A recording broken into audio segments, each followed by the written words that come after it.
Our firm does three things. We're data geeks. We call ourselves data nerds, but everybody says data geeks, so we accept that. We're data geeks. We look at data on every place in the world. We measure everything we can measure. We build huge databases, and we compare. And I'm going to tell you how good we are, sort of. We got hired by a whole bunch of people at the beginning of the Amazon thing, and we picked Northern Virginia as the #1 place. We picked New York City as the number 32 place. So only got half of it right along the way, but we look at data, and you're going to see a bunch of data today. Second thing we do is trend spotting. We try to be futurist, not guessing, but following the trends that are out there, and we're going to talk future a little bit today also. And then the third thing we do is best practices. And what Kurt and his team hired us to do was look at what the best practices around the country are as it relates to workforce, because we all know it's the issue. Everywhere you go, we're doing workforce work right now for 6 state chambers. Everybody gets this, and it's not easy. So we put those 3 things together, and we try to help people figure out what they can intentionally do that will have specific measurements. What can you do to make an impact? How can you be intentional about that? So three things that we're going to talk about this morning. First, we're going to talk about the economy, and I talk about the economy everywhere I go, and some of the things I say are going to go, yeah, I got that. Some of them I say, you're probably going, wait a minute, that's not the narrative we've heard. I'm just telling you what we see from the outside. So if you don't, no offense meant to anybody. If it makes you feel better, yours is the best economy I'll be talking to in the next 2 weeks. So enjoy it. We're going to talk about the future. I'm going to ask you all to put your Jetsons hats on for me, because this is the future forum, and we'll talk about that. And then we're going to finish talking about workforce and some of the work we're doing, try to frame the problem, but also some of the work we're doing and what we think will help Wisconsin as you build on what you're already doing. So the economy, we're in the 97th straight month of private sector job growth. 97 is a long time. The average before a recession is under 60 in our history. So we've been doing this a long time. The numbers have been rolling out. We've been enjoying this. Some states that I go to say, when is the recovery coming? And I said, well, probably not the right question. Probably the question is, when do we see some downturn? Some places are already seeing it, by the way. And probably close to 25% of America, and if you measure recessions, you're measuring loss of GDP, so about a quarter of the places in America never started growing again. So it's been uneven as we've gone along. We look at all the states. These are 50-state charts. They're messy. I'll show you a 10-state chart in a minute. Over the last 10 years, so just pre-recession in 2007, for the last 10 years, your job growth rank is 35th. 35th fastest percentage job growth over that period of time. But what you can see on the chart is how uneven it is nationally. And we tend to talk about average economies. We tend to talk about the average of America or the average even of Wisconsin. Every chart you look at, place-based, looks like this chart. Some places doing really well, some places doing not so well. Manufacturing jobs. This is over the last 10 years, everybody's lost manufacturing jobs. You've lost less here. And I'll do some things with manufacturing in a little while to show you that that doesn't mean the manufacturing industry is down. Efficiency and other things have caused manufacturing to expand while job numbers have been down. But in this case, a little bit better than the national average. Manufacturing is not the same pretty chart that other one was with 97 straight months. Manufacturing goes all over the place. And as you might notice, very cyclical in its jobs. So as a state that depends heavily on manufacturing, this makes a big difference to you guys. This chart goes back to 1990. You're the red line. This is the percent job change every year over the last 30 years almost. And 2 things you can take away from the chart. The first is, so goes the national economy. Generally, that's how state economies go. Almost everybody's line follows the national. If you're an energy state, a small energy state like North Dakota, you might be a little different. But by and large, everybody else is just a little above or below. You've been running a little below. You can tell you're gotten closer and closer to the national average. And as it's turned down just a little in 17, we'll see what 18 numbers actually look like when they're done, you've gotten closer. Just 5-year snap, because the state had some changes. This is all the counties in the state. And as we talk about the state chamber and how we look at this, we're also talking about the individual parts of Wisconsin. Because we have all sorts of places in America where there are 4 counties that are getting all the state's growth. That doesn't make for good public policy. It doesn't help places. It really hurts. In your state, mostly places have been growing. Few places have not. So those places in the red up there, they've seen job losses during the best time for the state over the last 5 years. So there's still some work to be done in places. This is gross domestic product. You're ranked right in the middle, 24th for the states over that group of time. And last year, this is the total GDP. The darker the blue, the better, the higher the GDP. And you're in that mix up in the upper Midwest, a little bit lower. This is what your GDP looks like compared to the nation. Again, how goes the country? How goes everybody else? But you've been close to the state average all across. This is average wages, right in the middle again. And you can see average wage growth is all over the place nationally, a little closer to the norm in the middle, but 5.8% overall wage growth during that period of time. This is the last year. And when we start talking about the last year, Nevada and Utah and Washington, Arizona, Texas are the leaders. A lot of west. Country's economic center has moved west pretty heavily over the last few years. You guys running at about 1.1% growth. What's interesting for you is to start looking at the details of that. And I'm sorry for being a data geek. I professed it up front, but one chart's usually an illusion.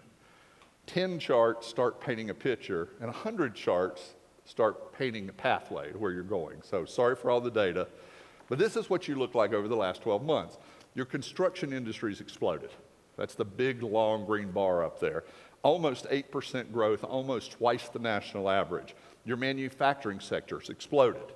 Almost twice the national average. Really strong year. So what you felt from an optimism standpoint is this real strong comeback. You see a lot of things being built. You see a lot of movement and hires in the manufacturing sector. The trade, transport, and utilities, dominated by trade, a little bit of a loss. Financial services, professional and technical services, so white-collar jobs, a little bit of a loss.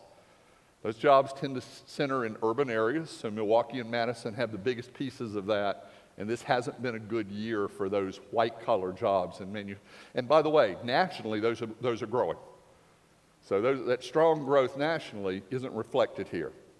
And then you've also at the bottom seen just a little bit of loss of government jobs, a little bit of growth nationally. A lot of government jobs nationally are pushed by the local government school boards. So as population grows, they grow. So I put your employment growth over the last year up beside some of your neighbors. And you can see sort of in the middle, you're doing better than Indiana, better than Illinois, a little bit below others. But I ask this every time I talk to Kirk and his team, who do you want to compare to yourself to? Comparisons are a great thing. I mean, if you get to pick who you play, you know, if my high school basketball team could have picked some middle school and, you know, we'd have done better. And if the Badgers have to play Golden State, maybe this week, okay, but most weeks, Golden State, then you do bad. So who do you compete against? The answer is everybody, of course. Of course it's everybody, but who do you perceive yourself as wanting to beat up next door? Now, just to prove that that's easy to what we would call top of the fold data, you can go a lot deeper. You can start looking at tech sector jobs, and you're right in the middle, 25th fastest growing tech state. This is the green states are the top 10 tech growth states in America this last year.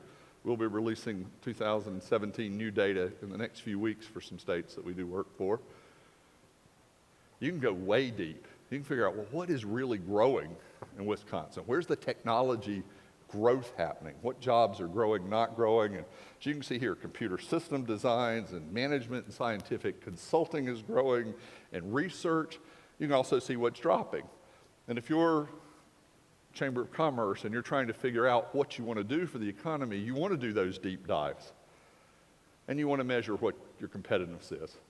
When you're thinking about competitiveness, we have first rule: don't drink your own Kool-Aid. because every community we go to either thinks they're better or worse than they are, depending on the day of the week. In the South, we call them pity parties. When you're having a bad day, you're just sure you're terrible. When you're having a good day, you're pretty sure you're the cutest guy at the prom. So take a hard look at it. These are the top factors this year that site selectors said were important: highway accessibility, then all that labor, quality of life, which you heard Tricia talk about a lot, and then a bunch of things that have to do with cost. The biggest movers up the chain this year were quality of life, because attracting labor is the key right now, and supply chains. Around the country, there's a movement now for concentrating supply chains around manufacturers, making them closer. So understanding your supply chains is the easiest way to build an economic development strategy short term. A lot of people give you rankings. You know, y'all have seen all these. The Tax Foundation has you ranked, overall 32nd. The Cato Institute has you ranked 35th in fiscal policy, a bunch of these. And y'all have access to all these slides. And we do full decks for the chamber regularly. Alec, rich states, poor states, your economic outlook was 19th this year. They thought it was pretty good. A lot of other people give you, different rankings. CNBC had you 17th, U.S. News 11th, and U.S. Today 34th. And everybody goes, well, how can you be all that? Well, they're all multi-factor analysis. You put a whole bunch of things into a chart, and you figure out where you are on those charts. This year, I think you're right in the middle on fiscal conditions for the state. Unfortunately, I get to work in a couple of those that are the dark states up there that don't do very well. And I can find examples where you're great. We can find top 10 examples in labor force participation rate. You're one of the top places in the country for 8th grade math scores, which a lot of people are terrible at, you're really good at.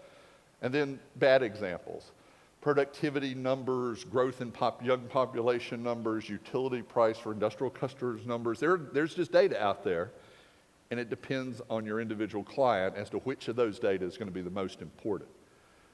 Now, this is a chart you've never seen, because I think we're the only people who do this. Every year, we take all of those beauty pageants, that's what we call them, all those rankings, and we see if we plot it against how you actually did economically. So if people think you're wonderful, are you in fact wonderful? And down in the bottom chart, down in the corner in the green, you see states that rank in the top group and also perform. You're dead center. People think you're about in the middle, and you're performing right now about in the middle on most of these things. A lot of room for improvement, but again, pretty good results. Yeah, you can go even deeper if you want to look at your economy and get down. You can do these multi-factor competitive indexes. We do them for manufacturing groups around the country, and they look at 50 different metrics around workforce and climate, workforce climate and infrastructure. And when you do that, you get charts that look like this. Everybody close their eyes, because I know everybody wants to look at that. But I'm just telling you that when people are assessing your state from outside, from an investment standpoint, this is what they're doing. They're checking out every piece of data out there. And you can measure how you do from a manufacturing standpoint. And the answer is just below the midpoint. And some of that is your ability to grow labor right now. And some of it falls on some infrastructure and other things. I'm going to show you a couple charts on why some of this matters. So this is manufacturing in America. This goes back to the mid-90s. And the top green line is manufacturing output. So people will go to your afternoon barbecue and they'll say, we don't make anything in America anymore. They probably don't do that here, but they do it in a lot of places. And the answer is no, we make 40% more than we ever made. But we do it with about a third less staff. And that's the American average. And you say, okay, that's America, everything's the same. Well, Minnesota in our rankings of most competitive is number 1. And in Minnesota, they actually produce 188% of what they used to produce, and they do that with just 20% fewer people. West Virginia is the bottom, they're the least, and they only produce 84% of what they used to produce. And nobody is investing in the new equipment in West Virginia. And West Virginia's got a bunch of laws that don't make it real nice for investment in inventories and machinery and those things. But it isn't everybody doing the same. The competitiveness can be measured, and companies understand that. So we put you guys in it, and you're the, sorry for the fact this ended up orange and red, I apologize for that, but you're in the middle. In Wisconsin, you're at 120 about percent of what you used to manufacture with about 80%. There's room for improvement. And one of the things that I would look at when we look closely at you is how much new investment in your manufacturing sector are you getting, and are you getting those efficiencies? And if the answer is no, is it because of labor? Is it because of business climate? Is it because of taxation issues? What is it? Because some people are getting it. It isn't just that it happens the same everywhere. So that's your chart. And you can see a little bit better uptick in the last few years. Your number of employees has stayed pretty flat. So that's the manufacturing strength of the state. Change gears. So now we're going to play futurists for a few minutes. Futurists is fun, right? Everybody, that's why you have this event. Everybody wants to try to imagine that. So it is the Jetsons kind of moment, right? Is there anybody in the room who is now just so tired of hearing about the Jetsons, they just want to give away those 26 episodes and throw it away? So I like the Jetsons. I think they're fun. I own them. You can buy, there was only one season of the Jetsons originally, and then they did a 25th anniversary season. They got a lot of things right.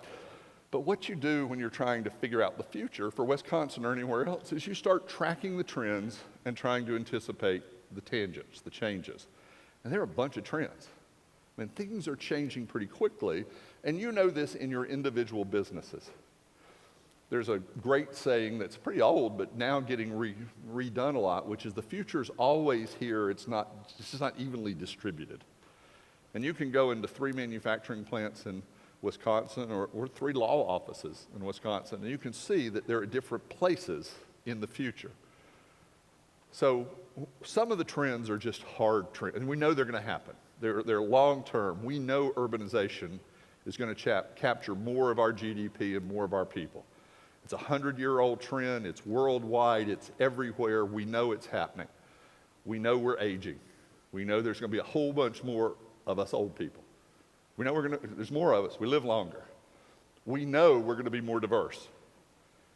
Eventually, those genetic tests that everybody sends off for, they're all going to look everywhere, right?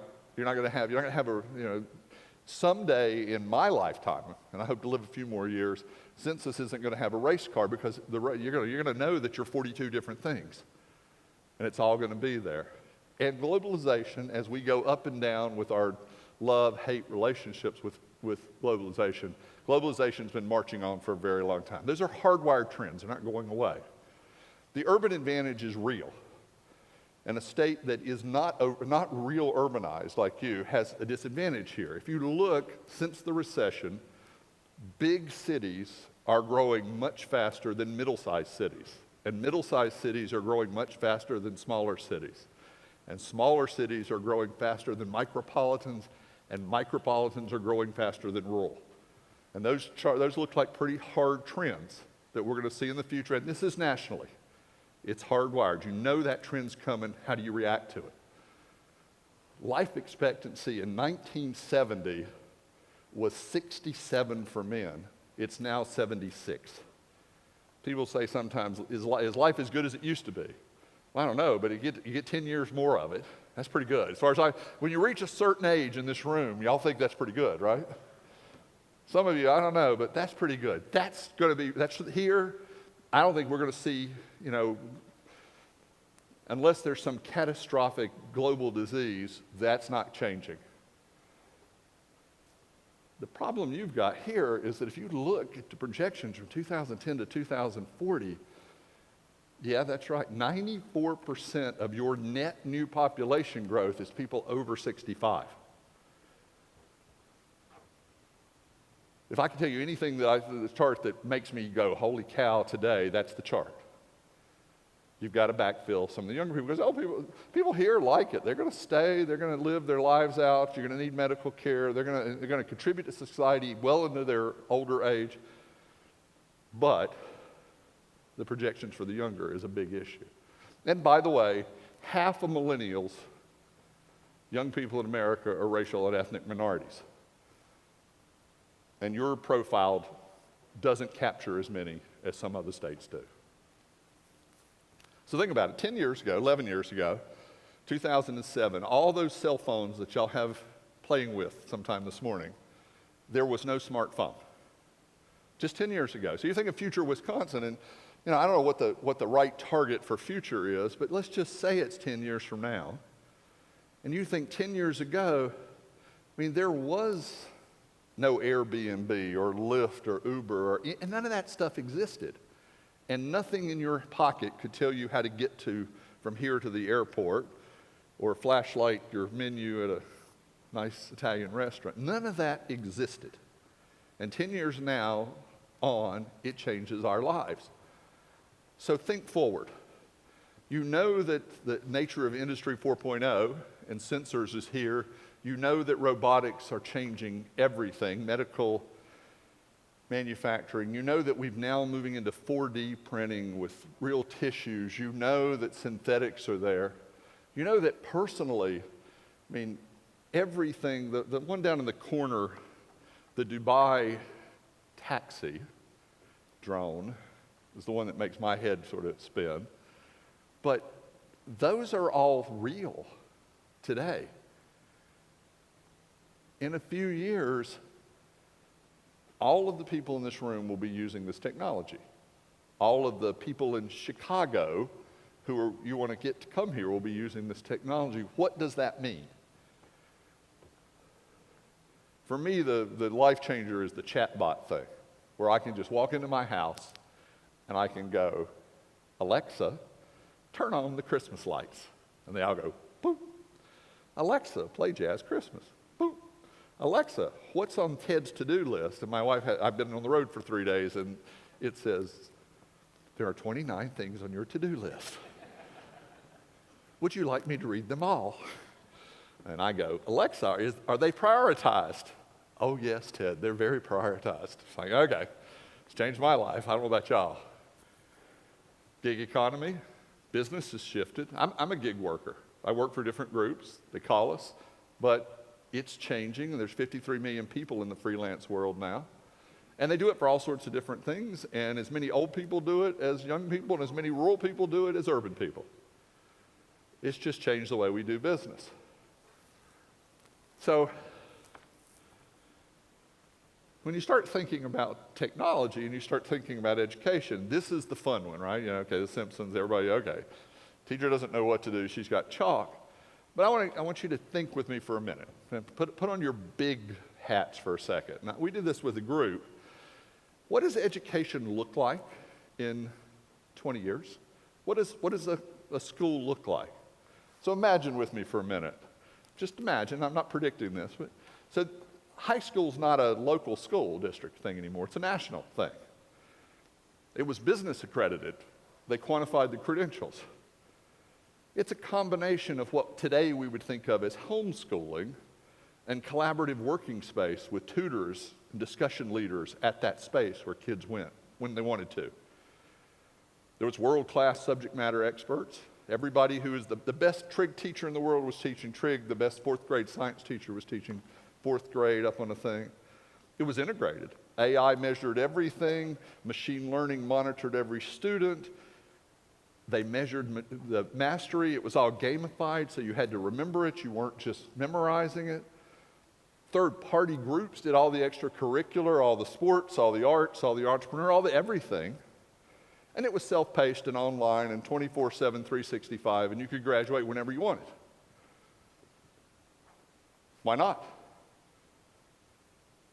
Really, some people go, well, nobody would define a degree. No, we let the Wisconsin Chamber define what a degree is based on their members. And we already let homeschool happen, and we already do this.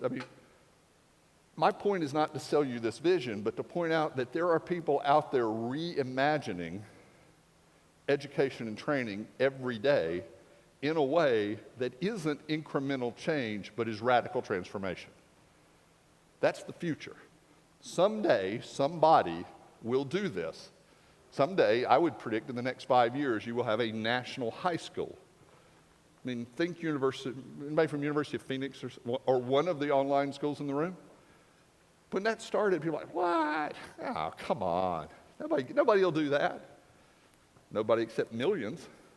And you can argue quality, you can argue whatever, that the kid who's in 4th grade reading it at 8th grade level is not being served, and the kid who's in 4th grade reading it at 2nd grade level is not being.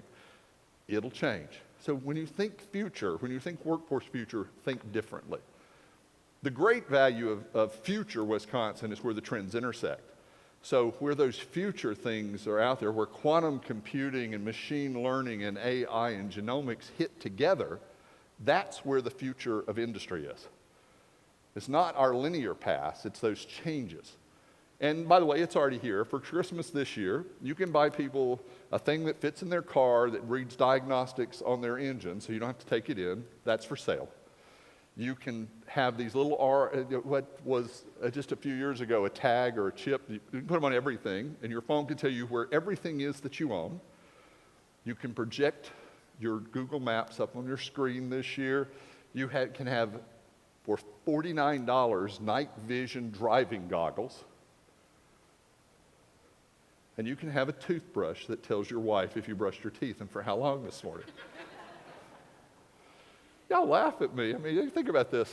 How many of you are wearing a device today that measures your steps or something about your health? Raise your hand. Look at around the room. Now, you know that your spouse has that password, right? That's our future, and it's already here. So, given that mindset, given the mindset that we're going to 3D print our houses in the future, given a mindset that the future's moving quickly, let's talk about talent. Because it's easy to talk about talent static. And everybody said it already. This is a quantity and a quality issue. It started out as a quality issue after the recession. We didn't have the right types of people at the right types of jobs, and we still don't. And it's a huge issue. But it's become a quantity and a quality issue. So some of you probably are Star Wars fans, and you know that Han Solo was trying to figure out if he could fly into this asteroid field, and 3 CPOs said, sir, the possibility of successfully navigating an asteroid field is 3,720 to 1, and what did Han say? Never tell me the odds. Now, we'd like to think Harrison Ford was swashbuckling, and he said it because he was that kind of guy. The truth is there was somebody behind him chasing him, and he had no choice but to go in the asteroid field. And when we think workforce, especially all you business people, you think asteroid field. Oh no, not all of that stuff, except you don't have any choice. You know, maybe it's more like a river, you know, you're in the river, and that may be what we're talking about. And I'm not trying to be mean about it. I mean, basically, we're talking about a supply and demand problem. Looks really simple, except that when you start talking about the components of a workforce system, it looks more like that. It's hard, it's complicated, it's messy, it's ruled by all sorts of different groups with different agendas. And our collective asteroid field, as we go forward with talent, is around demographic shifts and economic changes and skill mismatches. It's around the demands of technology changing what a entry-level wall clerk needs to know, or the person at any service industry. And it's a national debate about the appropriateness of what's going on with what we currently have. How do we make it better? So let's see if we can agree on some things, also get you to move your hands a little bit this morning. As we think about the future Wisconsin talent, can we agree that a qualified, skilled, productive workforce is the top competitive factor for Wisconsin's economic future? Raise your hand if you think that's probably true. So for all of you people who are wearing those little bracelets, they just monitored that you moved. It was good. They don't think you're asleep right now. Is there anybody here who thinks change is going to slow down? Change is rapid and accelerating. Raise your hand if you believe that. So think about 10 years ago we got to this, where we're going to be in 10 years. Change will impact job opportunities and skill demands across all sectors. Yeah? All right, last two. We know this is important, but we're not stupid. John Wayne's, one of my favorite quotes of all time is a John Wayne quote that says, life's hard, it's even harder if you're stupid. John Wayne, not me. We understand that this is what we're talking about. It's important. But aligning our actions is hard work, and the challenge is complex. We all agree on that. And we all agree on the last one, which is there's a whole bunch of stakeholders. And if we expect to make a difference in this state or any state, you have to spend the money, the time, the blood, the sweat, the tears of trying to work with people who aren't exactly on your page. And that's not any criticism of them. We're all motivated by our own things. And that's what we're trying to deal with talent. So we're trying to balance two things. We're trying to balance the workforce supply demand at a time when automation and robotics are cutting the need for some jobs, but on the other side, slowing birth rates and aging baby boomers and declining participation rates are balancing the other side. So nationally, fact, trend, absolute hard trend, we're having fewer children and our population workforce growth is slowing dramatically. So that means as we go forward, we are not going to have, we're not going to birth our way out of this. This is not a demographic bubble that changes completely. We're not going to get there. We also know that we're going to have a soft recession sometime in the next few years. Y'all pick whenever you think. Right now, there's almost no labor out there anywhere. And certainly the skilled labor that you want was hired years ago. This is hard, and it's not getting better. There's not a whole bunch of people out there. If you look at your population change in the state over the last 5 years, there's whole parts of the state that the population's decreasing in. And this is just overall for the last 5 years. So you see some places growing a little higher than the state average, but a lot of places not. Your population, 25 to 44, this is from 1970. The peak was in 2000, and you flattened out. You don't have enough young people here, and I congratulate you on the process that you've gone through and the progress you're making. It's an issue. You've got to change. This is one of those trends where you need a tangent. You need something to change. This is the projected working age population, current projections, unless you change it. And projections are based on history. They're not based on the forward. This is your current population projection. You have to attract more people or expect that the automation and machinery and whatever is going to happen, you're going to have less people in the future in the workforce. This is your projected labor force, 25 to 64, out for the next 20 years. Most of your state is going to see a constricted labor force unless you do something different. And just to make this harder, stuff Trisha's trying to do and everybody's working on, around the country, we move about half as often as we used to.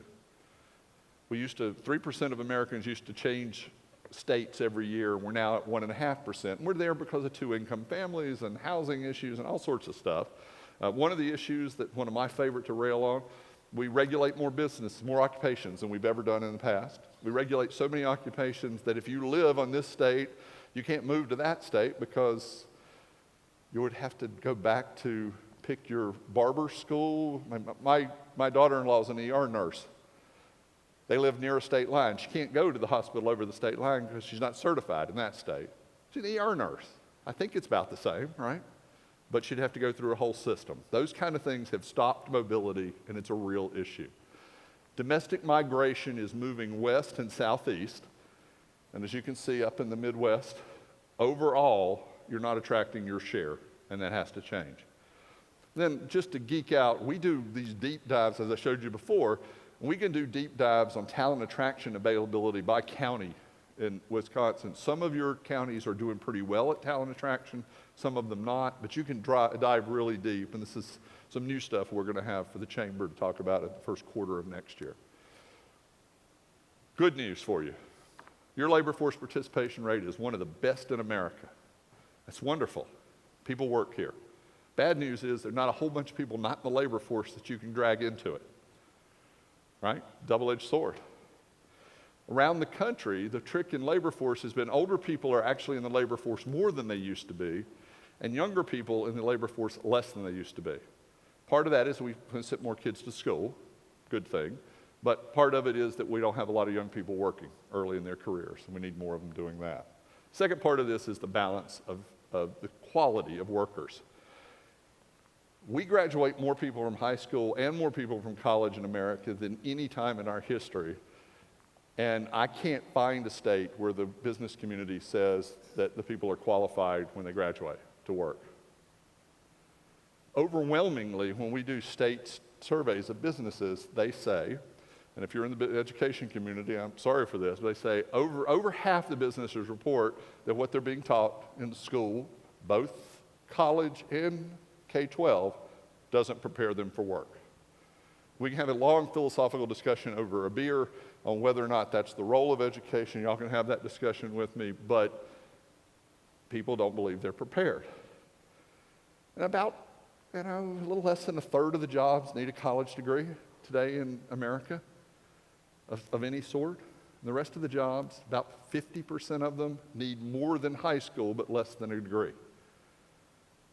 So what are we teaching? What are the skills? There are a million studies out there on what the most important skills are. So we've taken all the ones that we've found, plus the talks we've had with businesses, and we've said, what is it you're looking for? And so we think it's 4 things.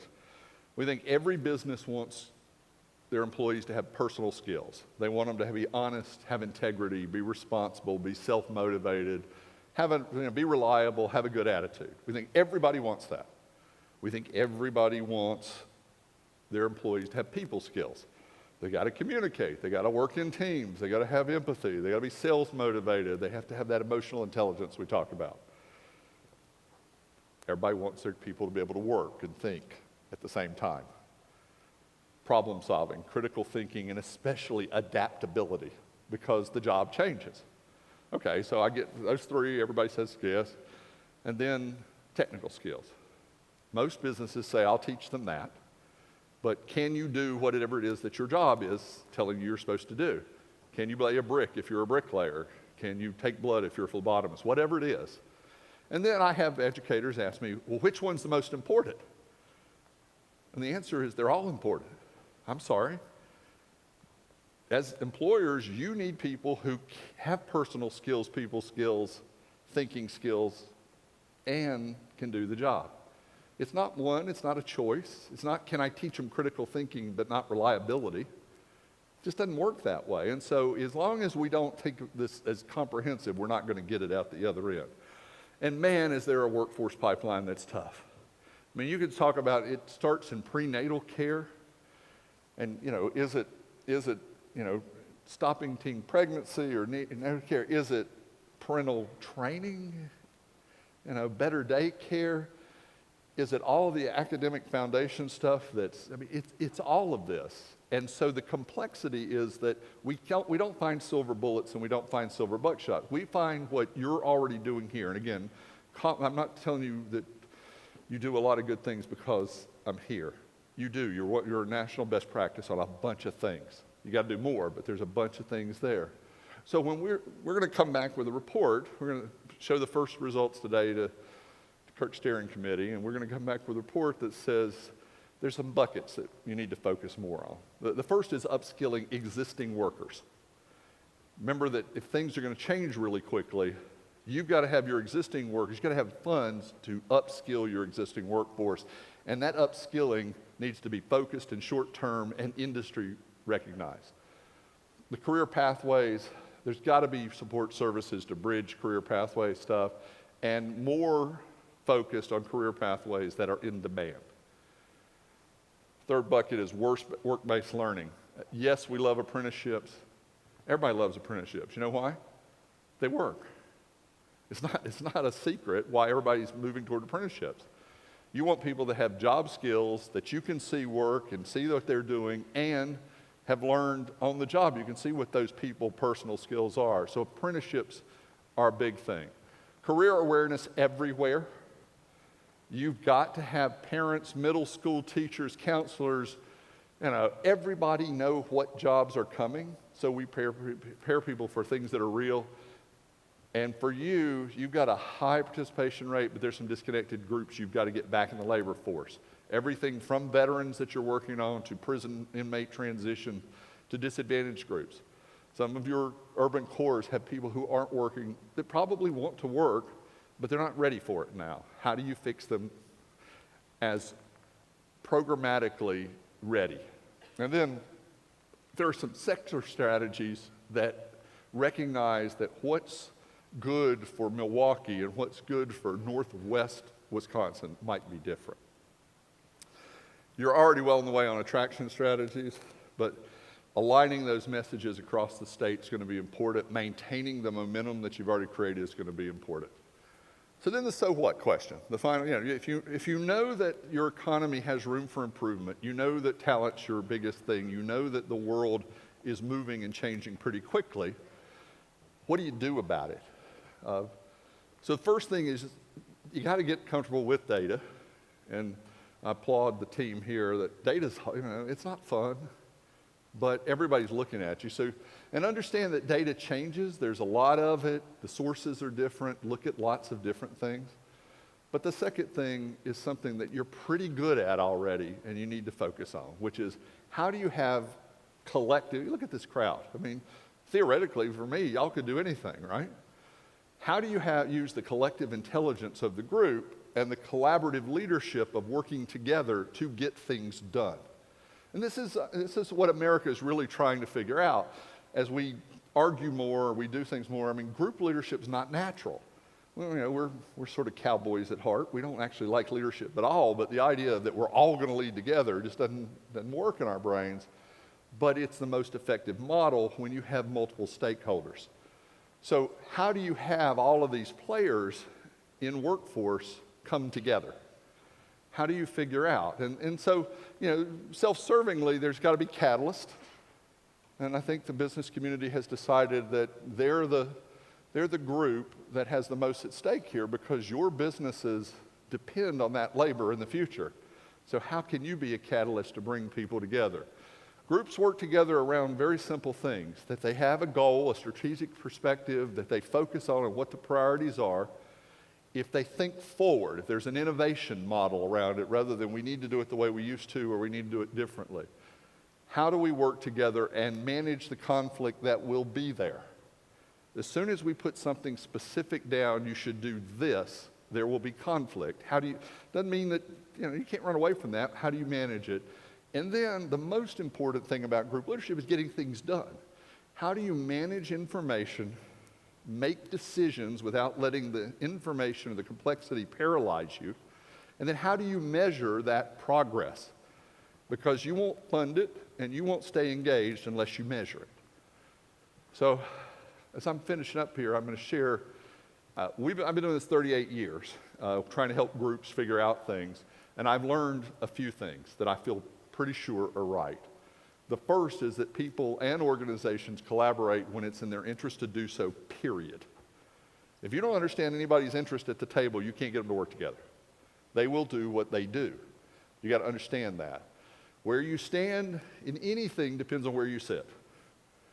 So if you're the business, you care about this. If you're the education person, you care about that. If you're the advocate for unemployed or disadvantaged, you care about that. Understand that's going to be the nature.